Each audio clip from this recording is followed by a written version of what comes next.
Hi, welcome to my channel, Travel with Lil. If you're new here, thank you for joining, and I hope that you'll stick around and like and subscribe and watch more videos.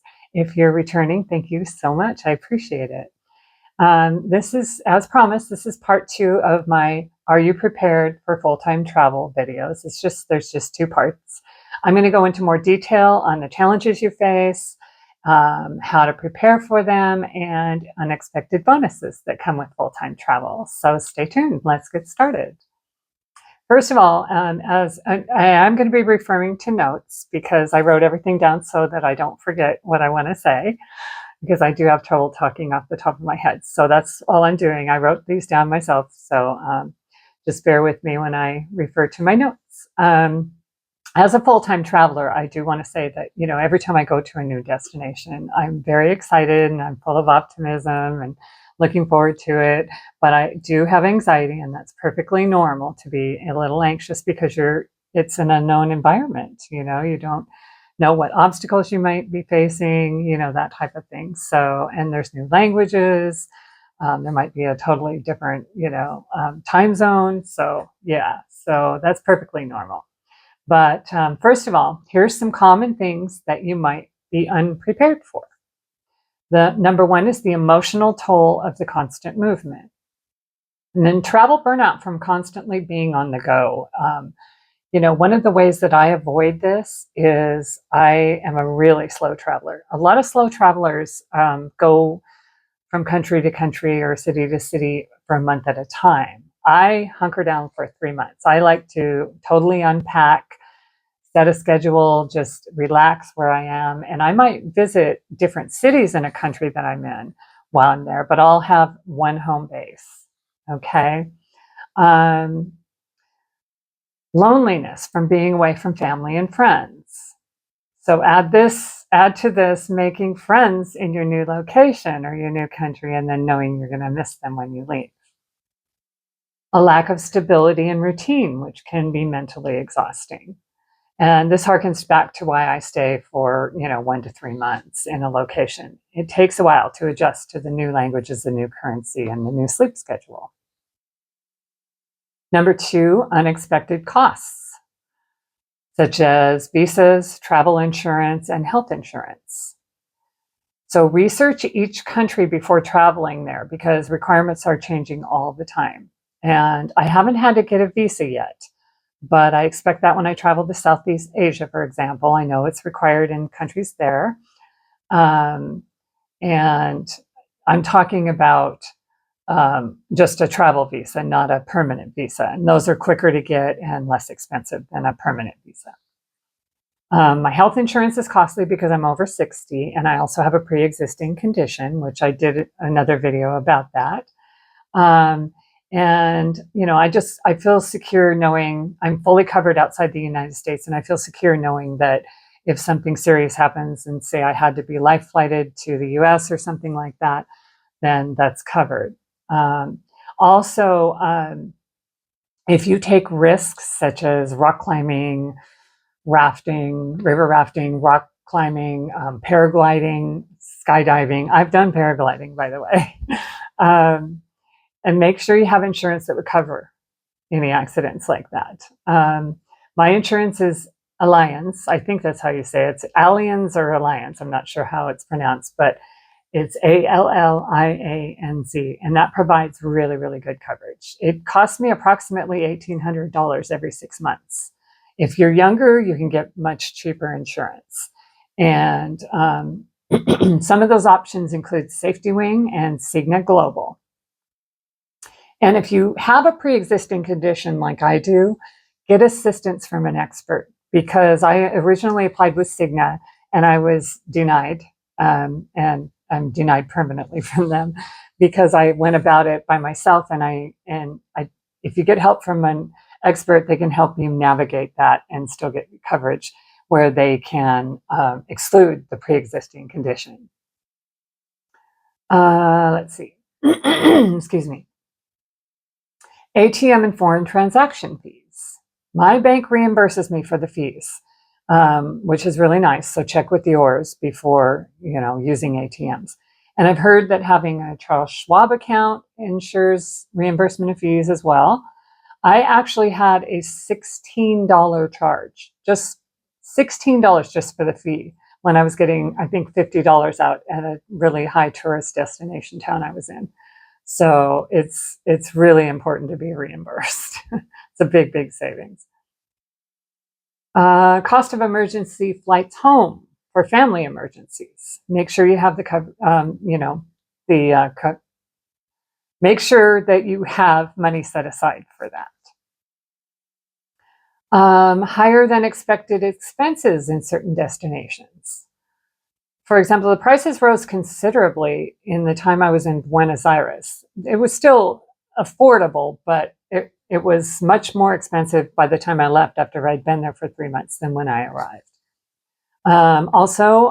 When you're traveling to different cities that are big tourist destinations, like when I was in Argentina, I went to San Carlos de Bariloche, and it's high touristy destination, and so be prepared for higher prices in places like that. You also may be given a separate menu that's in English with higher prices. I haven't encountered that yet, but that is a scam you want to avoid. I prefer to get the menu in the local currency, in the local, language, and translate through Google Translate. If you don't have Wi-Fi coverage or something, that might be a problem, but some places also give you a menu with both in the same menu, and which is really nice. They'll have their local language and English. But I want to avoid getting charged differently by getting a menu in English only. So let's see. Also, you can avoid higher costs by traveling to destinations during their off season, which is something I try to do. And if you book, like, for example, if you book on Airbnb for over 30 days, you also get discount. Number 3 is logistical nightmares. Sudden border closures, visa rejections, travel restrictions, because something has happened. This changes at all, can change at any time. So keep up to date on that. Check with the country's official website, their embassy, so you can be aware of any warnings, advisories, or changes in the processes. Limited access to reliable Wi-Fi, and this is especially important for digital nomads who may be working, and that can vary widely. Language barriers making it difficult to navigate in certain places. Google Translate can be flawed, or you can have a lack of Wi-Fi. For example, whenever I shop at a certain grocery store in the current location I'm at, I cannot get Wi-Fi there, and I cannot use my Google Translate. So some things I like to know what the ingredients are, and I can't always figure that out. And, sometimes it's not even possible to tell what it is you're buying for sure. So let's see. Difficulty finding long-term accommodations with flexible terms. I haven't had issues with this yet, but I'm planning on going to Albania in the future, where you can stay up to a year. And so that may become an issue when I get there. We'll see. And that can also change. Right now you can stay up for a year without a visa, but that could change. So stay up to date on that. Number 4, health and safety issues. Access to medical care in remote areas can be an issue. If you're older like me, I like to, you should check anyway, but check where the nearest clinics and hospitals are when planning your travels. And, so that you're nearby one. You can plan your accommodations so that you're near one if you feel the need to do that. You should always know where they are anyway. Food poisoning or adjusting to different hygiene standards. And I haven't had any food poisoning yet, but it's bound to happen, I'm sure. I do travel with charcoal tablets to help when this happens. Other issues are you may have to pay for toilets in certain places, like in Spain. What else? There's also, be prepared, like in Turkey, I know that some places toilets are just a hole in the floor, so be prepared for that. You also may not have toilet paper, but that can happen anywhere. Or you are unable to flush the toilet paper and you have to throw the toilet paper into a trash can. Unexpected injuries that are difficult to deal with away from home. Again, make sure you have good insurance coverage, especially if you need to travel back to your home country. Getting sick while traveling solo without support. Staying in a hotel, a hostel, or an Airbnb that has hosts on site can be really invaluable at times. And I haven't gotten sick per se, but I did have trouble during one of my stays in Spain. Just had a pretty emotional day, and I had no one to talk to really other than my hosts, who have become really good friends. And that was absolutely invaluable. And I was having an emotional day due to what's going on in the United States right now. So that was really, really helpful. Number 5 is bureaucratic hassles, dealing with lost or stolen passports. Always keep a copy of your passport, your ID, your birth certificate, and any other important papers, and make sure you lock that up. Lock up the originals. Navigating tax laws as a long-term traveler or digital nomad. Consult a tax professional. Maintaining an official address for legal or financial matters. You can use a relative or a friend's physical address as needed, but it helps to have a virtual mailbox to deal with any mail. And I use Anytime Mailbox. Some of the other popular options are US Global Mail, iPostal One, Post Scan Mail. Difficulty opening or maintaining bank accounts abroad. And be aware that things happen slowly in many countries, so be patient. Number 6 is relationship struggles. Strains on long-distance relationships with family and friends. Challenges of traveling as a couple and handling disagreements. And difficulty forming deep connections when always moving. Number 7, digital nomad realities. Struggles to find co-working spaces or strong Wi-Fi for work. Work-life balance issues while constantly being in new places. And also time zone differences that can affect remote work and communication and possibly your sleep schedule. Number 8, changing perspectives and reverse culture shock. Feeling disconnected from home culture after long-term travel.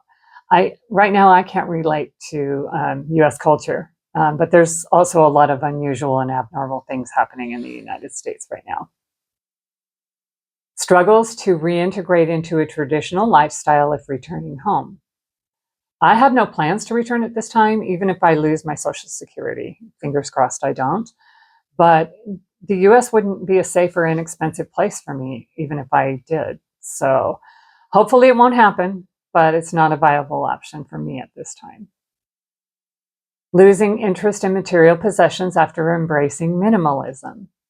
I have very little interest in any material possessions, and that went away as soon as I got rid of all my possessions before I started my journey, and a huge weight was lifted off of me.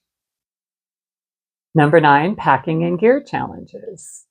Realizing you've overpacked or underpacked for certain climates. I've overpacked for sure, and I'm still trying to narrow down my luggage to just a backpack and a carry-on.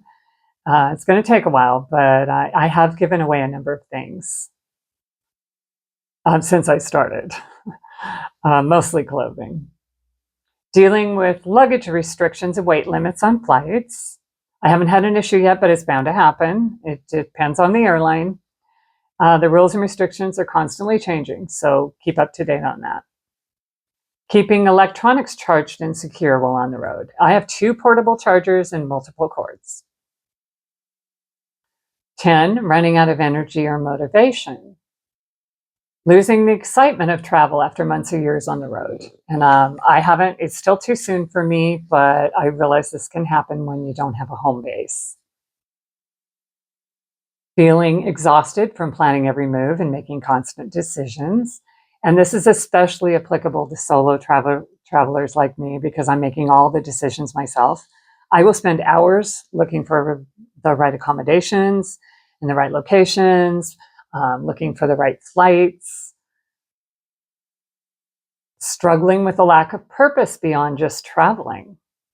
I haven't encountered this yet. I think it's important to have a side gig, like I have YouTube and I also sell designs online.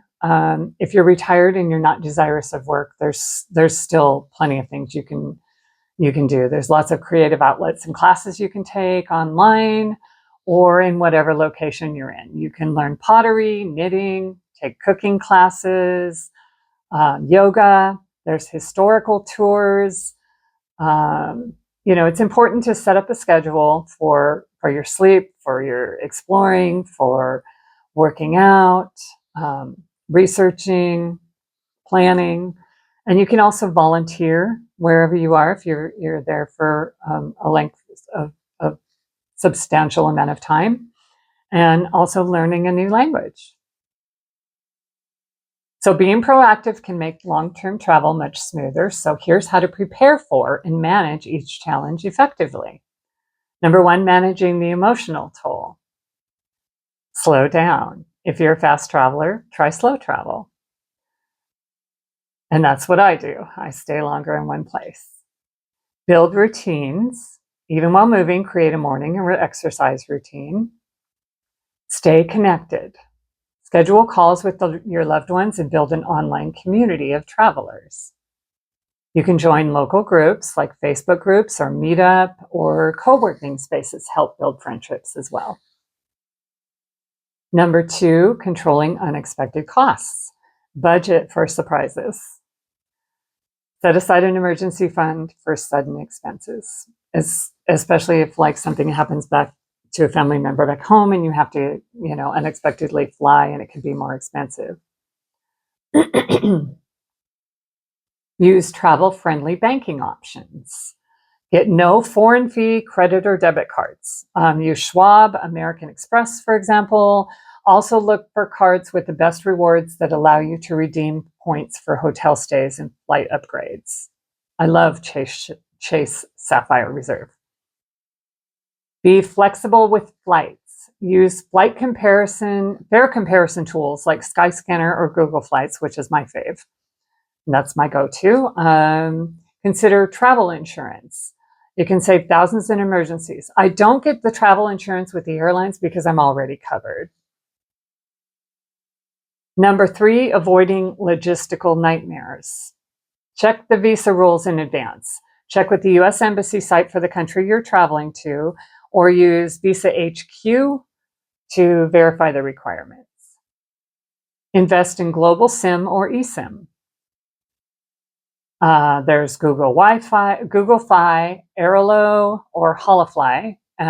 Those are three of the most popular, and they help with connectivity. I use T-Mobile as my carrier, and I'm automatically connected whenever I change cities or countries. It costs me $98 a month for that coverage, and when I land, I'm covered. So I'm really, really happy with that. And then I don't have to get an eSIM, or I don't have to get a physical SIM. Learn key local phrases. A little language knowledge can go a long way, but it's also be prepared for when you say a phrase, you learn a phrase and you're proud of yourself and you say it, and then they say something back and you don't understand what they're saying back to you. But it is polite to learn a few key phrases too. Have backup plans. Keep digital and printed copies of your travel documents and store them in the cloud or whatever place you're comfortable with, and lock up originals.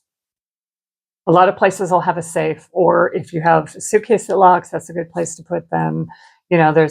Or you safety deposit box, whatever your preference is. Number four, staying healthy on the road. Pack a basic first aid kit, which includes medicines for food poisoning, like charcoal tablets, or if you have any allergies. I also want to say that, if you're traveling to certain countries, check to make sure that you can take your medications. I know Japan is very strict. Get travel vaccinations. Check CDC or WHO guidelines for the destination you're going to. Know local emergency numbers. Research where to find hospitals or clinics, as we talked about earlier, And also know that 911 doesn't work in countries outside the US. So like in Europe, you would dial, I think it's 112, for example. Eat smart. Try street food, but be cautious with water and hygiene standards. I'm very blessed where I am currently because I can drink the tap water and it's wonderful. Number 5, navigating bureaucratic hassles. Use a digital mailbox service. Companies like Traveling Mailbox or Anytime Mailbox provide a stable mailing address, and there's a number of options online. I've been very happy with Anytime Mailbox. Also make sure they provide all the services you need, like scanning or forwarding your mail, because the services vary from city to city. Keep scanned copies of important documents. Talked about that. Store them in cloud storage or whatever your preference. Understand tax obligations. Consult a tax professional about expat or digital nomad tax rules. Use a travel-friendly bank like Wise or Revolut or Charles Schwab or Chase. Those are great for international banking. Number 6, strengthening relationships. Prioritize regular communication by setting up weekly video calls. Make travel friends. Join hostels, Facebook expat groups, or language exchange meetups. If traveling as a couple, plan your solo time because a little independence helps prevent conflicts. Be mindful of family expectations. Keep your family informed about your travel plans. Number 7, thriving as a digital nomad. Test Wi-Fi before booking your stays. Fast.com or speedtest.net are useful. Use co-working spaces or cafes and research ahead in digital nomad-friendly cities. Set a schedule. Keep consistent work hours despite changing time zones. And this applies to everyone, not just digital nomads who are working, but have a VPN. That's a virtual private network. It protects your data. And there's a number of choices such as Proton, Surfshark, Express, or Nord. And I use Nord and I love it. Number 8, managing reverse culture shock. Prepare for home visits to feel different. Home might not feel the same after long-term travel. Find ways to integrate travel into your life. Continue your cultural experiences or your language learning, for example. Connect with other travelers or expats. They understand the challenges of reintegration. Number 9, mastering packing and gear. Pack light. I'm working on it. You'll always wear the same few items. You'll notice as you watch my videos, I'm wearing the same clothes after you'll notice me wearing the same clothes over and over. And also use packing cubes for organization. Or you can try the bags where you can put your stuff in a bag, roll it up, and get the air out. I tried those and they weren't really my preference, but they may be yours. Get a versatile travel bag. A large carry-on backpack saves money and hassle, for sure. Mine is really light, but if you're young and in good shape and can carry a large backpack, then go for it. Bring universal adapters. Charge devices easily across different countries. Invest in a portable power bank. This is really useful for long travel days or when you're on a tour for a long day. Number 10, keeping up motivation. Set goals beyond travel. Learn a language, document your journey, or develop a skill.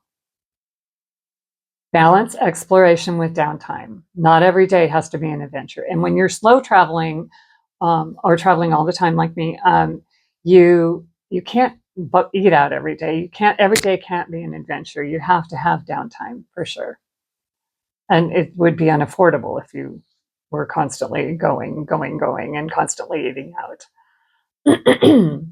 Give back. You can volunteer or work on meaningful projects while traveling. And change things up. If you feel uninspired, try a new country, a new travel style, or slow travel like I do.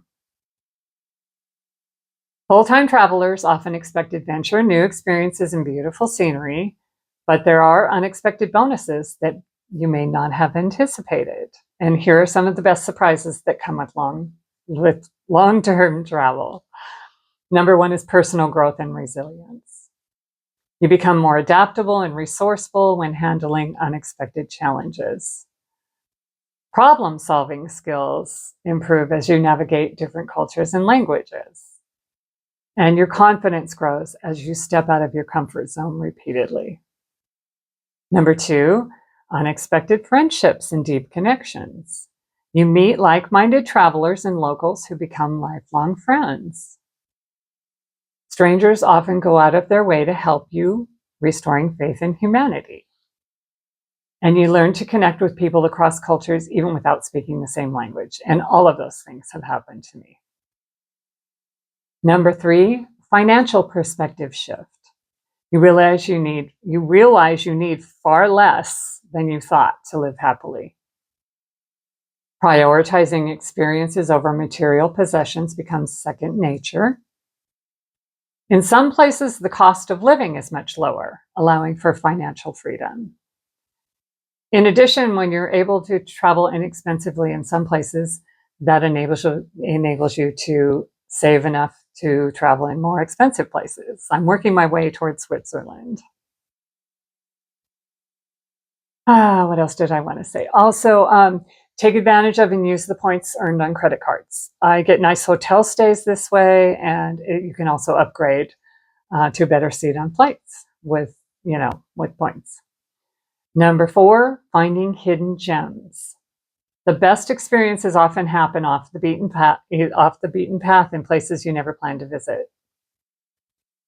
Locals will share secret spots, hidden restaurants, and unique experiences that aren't in guidebooks. Also, if you see a restaurant packed with locals, you want to go there. Serendipitous last-minute plans often turn into unforgettable adventures. Number five, more opportunities than expected. You stumble upon job or business opportunities in unexpected ways. Learning a new language or skill can lead to freelance gigs or remote work. You might discover a passion for photography, writing, or content creation. Number six, increased appreciation for home. You see your home country with fresh eyes when you return. Foods, customs, and daily conveniences you once overlooked now feel special. You develop a better understanding of your own culture by experiencing others, for sure. Number seven, deep connection with nature. Sunrises, starry skies, and untouched landscapes become your everyday backdrop. You develop a greater respect for the environment and learn to live sustainably.